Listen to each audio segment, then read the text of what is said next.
আমার খবর।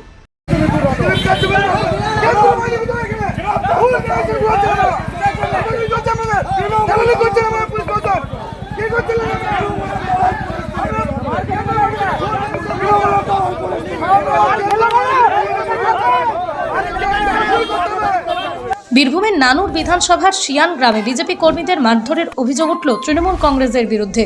বিজেপির দাবি, এলাকায় দলের পতাকা লাগানোর সময় তৃণমূলের আশ্রিত দুষ্কৃতীরা এসে বাধা দেয় এবং বেধড়ক মারধর করে। ঘটনায় একাধিক কর্মী আহত হয়েছেন বলে অভিযোগ। খবর পেয়ে বোলপুর থানার পুলিশ ঘটনাস্থলে পৌঁছে পরিস্থিতি নিয়ন্ত্রণে আনার চেষ্টা করে। পরে বিজেপি প্রার্থী খোকন দাস সেখানে পৌঁছে কর্মী সমর্থকদের নিয়ে রাস্তা অবরোধ করে বিক্ষোভ দেখান। ঘটনাকে কেন্দ্র করে এলাকায় উত্তেজনা ছড়িয়েছে।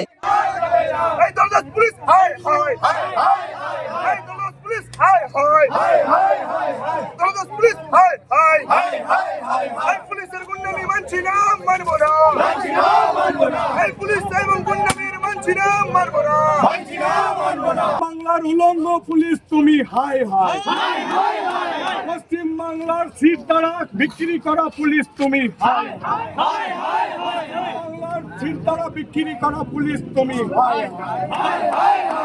আমাদের কার্যকর্তারা আমাদের ভারতীয় জনতা পার্টির দলীয় পতাকা এই বাস স্ট্যান্ডে বাঁধছিল। সেখানে তৃণমূলের গুন্ডা বাহিনীরা পার্টিবুস থেকে তুলে এসে আমাদের কার্যকর্তার উপরে হামলা করে। পুলিশ প্রশাসন দাঁড়িয়ে থাকা সত্ত্বেও আমাদের কার্যকর্তার উপরে হামলা হচ্ছে। কেন্দ্রীয় বাহিনী থেকে ভুল ডাইরেকশন হচ্ছে, ভুল ভাবে তাদেরকে ডাইরেকশন করা হচ্ছে। আমরা বলতে চাই, এই দালাল আইসি ওকে চেঞ্জ করা হোক, ইমিডিয়েট এখান থেকে দালাল আইসিকে পরিবর্তন করা হোক।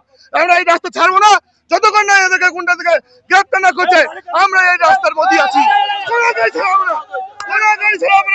রাস্তা অবরোধ করব।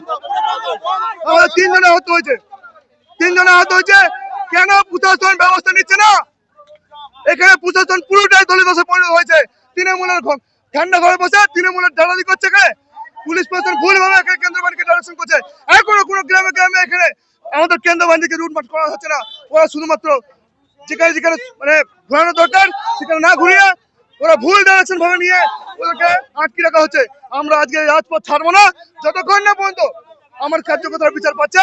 আমরা এই রাজপথে ঘটনা আমরা ফ্ল্যাগ টাঙাচ্ছিলাম এখানে প্রার্থী গ্রুপ বলে, আমরা ওই বিজেপি পার্টি ফ্ল্যাগ টাঙাইতে আমরা সব একজোট হয়ে টাঙাইছিলাম, গাছে বাঁধছিল।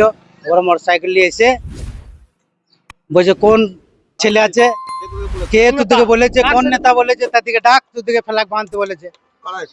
টিএমসি পার্টি তা এসে কলার ধরে বেসপান মার সাবল করে বেরিয়ে আমার মাথা ফাটিয়ে দিয়েছে। এখানে বেরিয়েছে সাবল করে, এখানে বেরিয়েছে। আরো আমাদের 10 জনকে মেরেছে। মেরে আবার মারা পর আবার এসে আমার দিকে ঠেট দিছে। ওই তোরা বিজেপি করতে পাবি না, বিজেপি করতে পাবি না, তোর দিকে করতে দেবো না, এখানে তোর দিকে আবার মারবো তোর দিকে।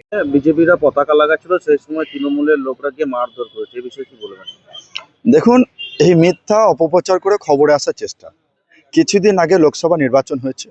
সেই লোকসভা নির্বাচন আমাদের বীরভূম জেলার সভাধিপতি কাজল শেখ ওরফে ফাইজুল হক মহাশয় তার নেতৃত্বে হয়েছে এবং তিনি প্রমাণ করে দিয়েছেন যে বীরভূমের সমস্ত আসনের থেকে সর্বাধিক সেখানে তৃণমূল কংগ্রেস লিড পেয়েছে। তো সেরকম যেখানে লক্ষাধিক লিড পেয়েছে, সেই লক্ষাধিক যেখানে লিড পেয়েছে সেরকম একটা বিধানসভাতে বিজেপিকে আসতে গেলে মানে প্রচারের আলোয় আসতে গেলে কিছু না কিছু একটা করতে হবে। সেখানে তাদের সংগঠন নেই, লোক নেই, জোর নেই। তো তারা পতাকা ছিঁড়ে দিচ্ছে, মারধর করছে, এরকম মিথ্যা কথা না বললে খবরের মধ্যে আসতে পারবে না। তো সেই জায়গায় আমি দাঁড়িয়ে বলবো, আমরা দায়িত্ব নিয়ে বলছি তৃণমূল কংগ্রেসের পক্ষ থেকে, বিজেপি ফ্ল্যাগ টাঙাক, আমি দাঁড়িয়ে থাকবো।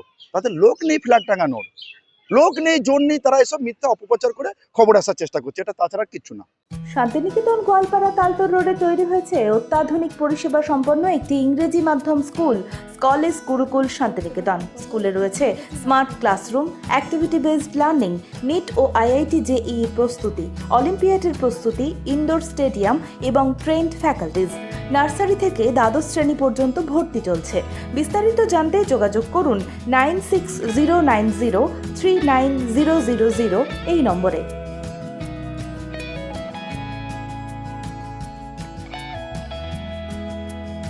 দেখতে চোখ রাখুন আমাদের ফেসবুক ও ইউটিউব চ্যানেলে।